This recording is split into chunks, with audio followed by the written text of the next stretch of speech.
ಹರೇ ಶ್ರೀನಿವಾಸ. ಇವತ್ತು ಅಂಟ್ವಾಳಕಾಯಿ ಅಂತ ಹೇಳ್ತಾರೆ ಕನ್ನಡದಲ್ಲಿ ಕೆಲವರು, ಮತ್ತು ಇನ್ನು ಕೆಲವರು ನೊರೆಕಾಯಿ ಅಂತ ಹೇಳ್ತಾರೆ. ಇಲ್ಲಿ ನಮ್ಮ ತಮಿಳಲ್ಲಿ ಬೂಂದಿ ಕೊಟ್ಟೆ ಅಂತಲೂ ಹೇಳ್ತಾರೆ, ನೊರೆಕಾಯಿ ಅಂತಲೂ ಹೇಳ್ತಾರೆ. ಇದನ್ನು ಬಟ್ಟೆಗಳಿಗೆ ಒಂದು ಬಾಟ್ಲಲ್ಲಿ ಇದ್ರದ್ದು ಲಿಕ್ವಿಡ್ ಸೇವ್ ಮಾಡಿಬಿಟ್ಟು ಹೇಗೆ ಇಟ್ಕೊಳ್ಳೋದು ಅಂತ ತೋರಿಸ್ಕೊಡ್ತೀನಿ. ಈ ಥರ ಕುಟ್ಟಿ ಬೀಜ ತೆಗೆದು ನೆನೆ ಇಟ್ಕೋಬೋದು, ಇಲ್ಲ ಇಡೀದಾಗೂ ನೆನೆ ಇಟ್ಕೋಬೋದು. ಒಂದು ದಿನಕ್ಕೆ ಒಂದು 4 ಅಂಟ್ವಾಳಕಾಯಿ, ಅಂದರೆ ಇದನ್ನು ಇಂಗ್ಲೀಷಲ್ಲಿ ಸೋಪ್ ಸೀಡ್ಸ್ ಅಂತಾರೆ.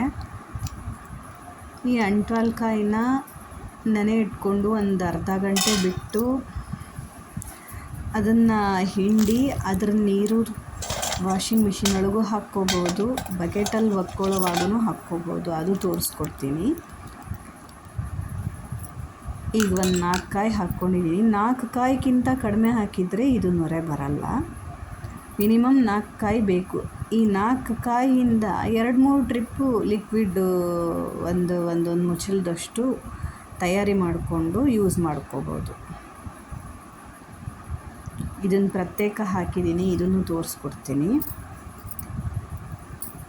ಮತ್ತು ಈ ಕಾಯಿಗಳನ್ನೆಲ್ಲ ನೀರು ಹಾಕಿ ನೆನೆ ಇಟ್ಕೊತೀನಿ. ಇದು ಮಾರನೇ ದಿನ ಬೆಳಿಗ್ಗೆ ಹಿಂಡಿ ಇದ್ರದ್ದು ನೀರು ತಗೊಂಡು ಫಿಲ್ಟ್ರ್ ಮಾಡಿಕೊಂಡು ಸೇವ್ ಮಾಡಿಟ್ಕೊಳ್ಳೋ ಥರ ಹೇಳ್ಕೊಡ್ತೀನಿ. ಇದರೊಳಗೆ ನಾನು ಒಂದು ಬೇರು ಹಾಕ್ತೀನಿ ಇವಾಗ. ಅದಕ್ಕೆ ಈ ಊರ ಕಡೆ ವೆಟ್ಟಿವೇರ್ ಅಂತಾರೆ ತಮಿಳಲ್ಲಿ. ಇದೆ, ಅದು ಒಳ್ಳೆ ವಾಸನೆ ಇರುತ್ತಿದು, ಅದಕ್ಕೋಸ್ಕರ ಹಾಕ್ಕೊಂಡಿದ್ದೀನಿ. ನಾನು ಹಾಕ್ಕೊಂಡಿದ್ದು ಸಾಕಾಗಲಿಲ್ಲ, ಒಳ್ಳೆ ವಾಸನೆ ಜಾಸ್ತಿ ಕೊಟ್ಟಿಲ್ಲ. ನೀವು ಇನ್ನೂ ಜಾಸ್ತಿ ಹಾಕ್ಕೋಬೋದು. ಈ ಥರ ಇರುತ್ತೆ ಇದು. ಇದಕ್ಕೆ ಕನ್ನಡದಲ್ಲಿ ಏನಂತಾರೆ ಈ ಬೇರಿಗೆ ಅಂತ ಗೊತ್ತಾದರೆ ಕಮೆಂಟ್ ಮಾಡಿ.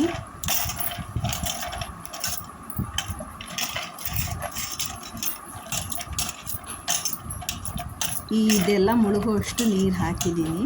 ಇದನ್ನು ನೆನೆ ಇಟ್ಕೊಂಡ್ಬಿಡೋಣ.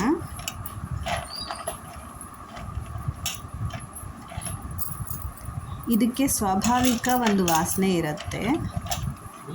ಇದಕ್ಕೆ ಒಳ್ಳೆ ವಾಸನೆ ಅಂತಿರಲ್ಲ, ಸ್ವಾಭಾವಿಕ ಅದರದ್ದೇ ವಾಸನೆ ಅಂತಿರುತ್ತೆ. ಈಗ ಒಂದು 15 ನಿಮಿಷ ಇದನ್ನು ನೆನೆಸಿದ್ದೀನಿ. ಇವಾಗ ಇದನ್ನು ಹುಣಸೆ ಹಣ್ಣು ಹಿಂಡ್ಕೊಳ್ಳೋ ಥರ ಹಿಂಡ್ತಾ ಇದ್ದೀನಿ.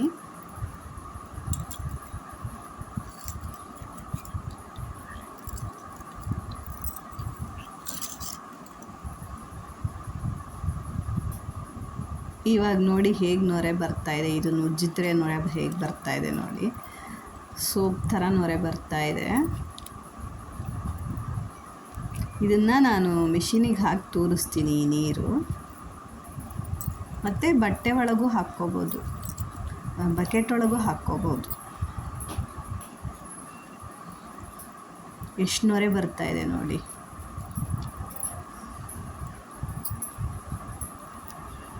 ಚೆನ್ನಾಗಿ ನೊರೆ ಬರ್ತಾಯಿದೆ.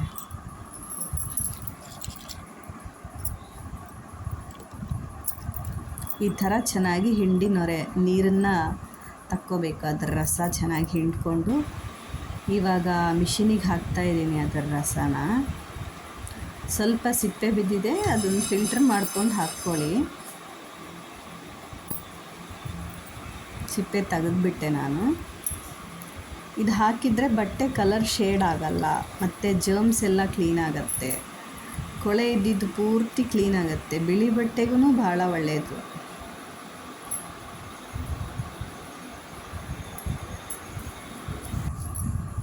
ಇದು ನೋಡಿ, ಮಾರನೇ ದಿನ ಅಂದರೆ ಹಿಂದಿನ ದಿನ ನೆನೆ ಇಟ್ಟಿದ್ದೆ. ಇವತ್ತು ಮಾರನೇ ದಿನ ಇದನ್ನು ನಾನು ಹಿಂಡ್ಕೊಳ್ತೀನಿ. ಈ ಬೇರನ್ನು ಚೆನ್ನಾಗಿ ಹಿಂಡ್ಕೊಂಡು ಅದರ ವಾಸನೆ ಸ್ವಲ್ಪ ಎಳೆದಿತ್ತು, ಅದನ್ನು ಹಿಂಡ್ಕೊಂಡು ಎತ್ತಿಟ್ಕೊತೀನಿ. ಮತ್ತು ಇದ್ರ ಜೊತೆಗೆ ನೀವು ನಿಂಬೆಹಣ್ಣು ಹಿಂಡಿ ಇಟ್ಟಿದ್ದು ಸಿಪ್ಪೆ ಬಿಸಿಲಲ್ಲಿ ಒಣಗಿಸ್ಕೊಂಡು ಪುಡಿ ಮಾಡಿಕೊಂಡು ಆ ಪುಡಿನೂ ಸೇರಿಸ್ಕೋಬೋದು ಇದ್ರ ಜೊತೆಗೆ. ಇದು ಒಳ್ಳೆಯ ಘಮ ಅಂತಿರಲ್ಲ, ಅದರಿಂದ ನೀವು ಇದ್ರ ಜೊತೆಗೆ ಡೆಟಾಲು ಅಥವಾ ಡಿಟರ್ಜೆಂಟ್ ಸ್ವಲ್ಪ 1-2 ಡ್ರಾಪ್ ಹಾಕ್ಕೋಬೋದು. ನನಗೆ ಕಂಡೀಷ್ನರು ಅಷ್ಟು ಸೆಟ್ಟಾಗಿಲ್ಲ. ಸ್ವಲ್ಪ ರೇಷ್ಮೆ ಬಟ್ಟೆಗಳಿಗೆಲ್ಲ ಹಾಕ್ಕೊಂಡಾಗ ಸ್ವಲ್ಪ ಅಲರ್ಜಿ ಆಯಿತು. ಅಂದರೆ ಸ್ವಲ್ಪ ನನ್ನದು ಸೆನ್ಸಿಟಿವ್ ಸ್ಕಿನ್ನು, ಹಾಗಾಗಿ ನಂಗೆ ಸ್ವಲ್ಪ ಜಾಸ್ತಿನೇ ಅಲರ್ಜಿ ಆಯಿತು. ಸ್ಟಾರ್ಟಿಂಗಿಗೆ ಅಷ್ಟು ಗೊತ್ತಾಗಿಲ್ಲ, ಆಮೇಲೆ ಸ್ವಲ್ಪ ಜಾಸ್ತಿ ಆಯಿತು. ಆಮೇಲೆ ಒಬ್ಬರು ಹೇಳಿದರು ನನಗೆ, ಈ ಥರ ಬೀಜ ಇದು ರೇಷ್ಮೆ ಬಟ್ಟೆಗಳಿಗೆ ಚೆನ್ನಾಗಿರುತ್ತೆ ಅಂತ. ಆವಾಗ ನಾನು ಇದನ್ನು ಟ್ರೈ ಮಾಡಿದೆ, ಚೆನ್ನಾಗಿ ಸೆಟ್ ಆಯಿತು ನನಗೆ. ಇದನ್ನು ಈ ಥರ ಬೀಜ ತೆಗೆದು ಬಿಡಿಸ್ಕೊಂಡು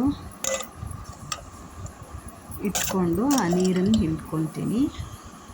ಹಾಗೆ ಹಿಂಡೋಕ್ಕಾಗಲಿಲ್ಲ, ಈ ಬೀಜ ತೆಗೆದ್ರೆ ಸುಲಭ ಆಯಿತು. ಮುಂಚಿನ ದಿನ ಎಲ್ಲ ಒಡೆದ್ಬಿಟ್ಟು ನೆನೆ ಹಾಕಿಡೋದು ಈಸಿ ಅಂತನ್ನೋರು ಹಾಗೂ ಮಾಡ್ಕೋಬೋದು, ಇಲ್ಲ ನೆನೆ ಇಟ್ಟು ಈ ಥರ ಮಾಡ್ತೀವಿ ಅಂದ್ಕೊಂಡವರು ಈ ಥರನೂ ಮಾಡ್ಕೋಬೋದು.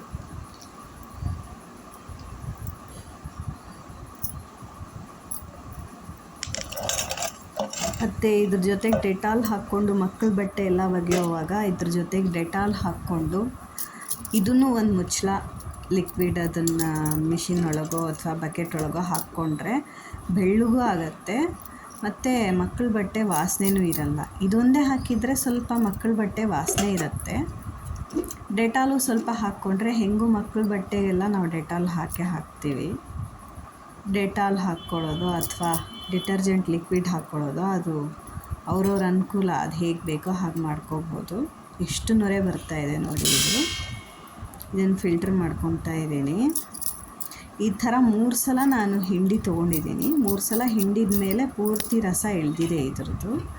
ಇದು ಆ ಕಾಯಿ ಕಲರೇ ಇರುತ್ತೆ, ಅದರಿಂದ ಬಿಳಿ ಬಟ್ಟೆಗೆ ಹಾಕಿದರೆ ಯಾವ ಥರ ಇರುತ್ತೋ ಏನೋ ಅಂತ ಅಂದ್ಕೊಂಡು ನಾನು ಫಸ್ಟು ಟೈಮ್ ಟ್ರೈ ಮಾಡೋವಾಗ ಆ ಕಲರ್ ನೋಡಿ ನಾನು ಹೆದರ್ಕೊಂಡಿದ್ದೆ, ಏನಪ್ಪ ಇದು ಬಿಳಿ ಬಟ್ಟೆ ಎಲ್ಲ ಕಲರ್ ಆಗೋಗುತ್ತಾ, ಈ ಥರ ಕಲರ್ ಬರುತ್ತಾ ಅಂತ ಅಂದ್ಕೊಂಡಿದ್ದೆ. ಆದರೆ ಆ ಥರ ಆಗಲೇ ಇಲ್ಲ, ಇನ್ನೂ ಚೆನ್ನಾಗಿ ಬಿಳಿ ಆಯಿತು. ಡಿಟರ್ಜೆಂಟ್ಗಿಂತನೂ ಇದು ಒಳ್ಳೆ ಬಿಳಿಯಾಗಿತ್ತು ಬಟ್ಟೆ. ನ್ಯಾಚುರಲ್ ಬಟ್ಟೆ ವಾಸನೆ ಇರುತ್ತೆ ಈ ಲಿಕ್ವಿಡ್ ಹಾಕ್ಕೊಂಡು ನಾವು ಒಕ್ಕೊಂಡ್ರೆ. ಮತ್ತು ಬಟ್ಟೆ ಬಿಸಿಲಿಗೆ ಒಣಗಿದರೆ ಅದರದ್ದೇ ಆದ ಒಂದು ವಾಸನೆ ಇರುತ್ತೆ, ಅದಿರುತ್ತಷ್ಟೇ ಹೊರತು ಏನು ಎಕ್ಸ್ಟ್ರಾ ಫ್ಲೇವರ್ ಸ್ಮೆಲ್ಲು ಇರಲ್ಲ ಇದರಲ್ಲಿ. ಕೆಲವರಿಗೆ ಅಲರ್ಜಿ ಇರೋರಿಗೆಲ್ಲ ಸ್ವಲ್ಪ ಬೇರೆ ಬೇರೆ ತುಂಬ ಫ್ಲೇವರ್ ಇರೋ ಲಿಕ್ವಿಡ್ ಎಲ್ಲ ತಡೆಯಲ್ಲ, ಆ ಥರ ಇದ್ದವ್ರಿಗೆ ಇದು ತುಂಬಾ ಒಳ್ಳೆಯದು.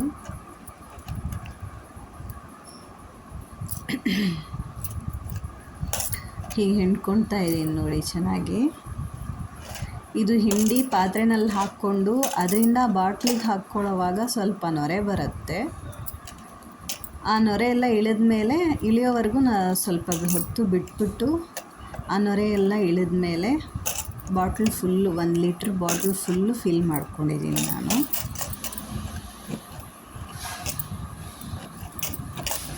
ನಿಮಗೆಲ್ಲನೂ ಇದನ್ನು ನೋಡುವಾಗ ಬೇರೆ ಏನಾದರೂ ಐಡಿಯಾ, ನಿಮ್ಮ ಮನೆಯಲ್ಲಿ ಏನಾದರೂ ಈ ಥರ ಲಿಕ್ವಿಡ್ ಮಾಡ್ಕೊಂಡು ಇಟ್ಕೊಂಡಿರೋದು ಏನಾದರೂ ಹೊಸ ರೀತಿ ಇತ್ತು ಅಂತಂದರೆ ನನಗೆ ಕಮೆಂಟ್ನಲ್ಲಿ ತಿಳಿಸ್ರಿ, ನಾನು ಪ್ರಯತ್ನ ಮಾಡ್ತೀನಿ.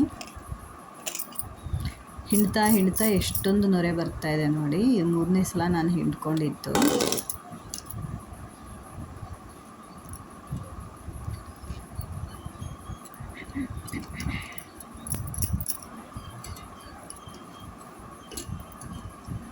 ಅದರಲ್ಲೂ ಚೆನ್ನಾಗಿ ಹಿಂಡಿಬಿಟ್ಟು ಇದನ್ನು ಸಿಪ್ಪೆನೆಲ್ಲ ಒಂದು ಕಡೆ ಇಡ್ತಾ ಇದ್ದೀನಿ.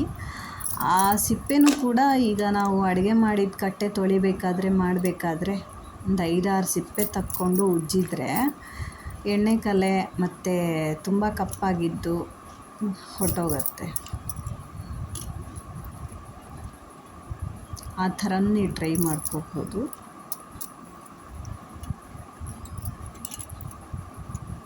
ಈಗ ಚೆನ್ನಾಗಿ ಹಿಂಡ್ಕೊಂಡಾಯಿತು.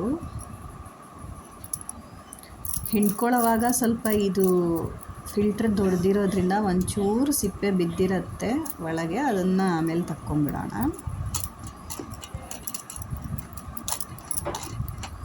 ಬೆಳ್ಳಿ ಬಂಗಾರ ಅದಕ್ಕೆಲ್ಲ ಕೂಡ ಈ ನೊರೆ ಹಾಕಿ ಉಜ್ಕೊಂಬಿಟ್ರೆ ನೀಟಾಗಿ ಫುಲ್ ಶೈನಿಂಗ್ ಆಗಿಬಿಡುತ್ತೆ. ಈಗ ನೋಡಿ ಇದನ್ನು ಬಾಟ್ಲಿಗೆ ಹಾಕ್ಕೊಳ್ತೀನಿ ನಾನು ಇವಾಗ.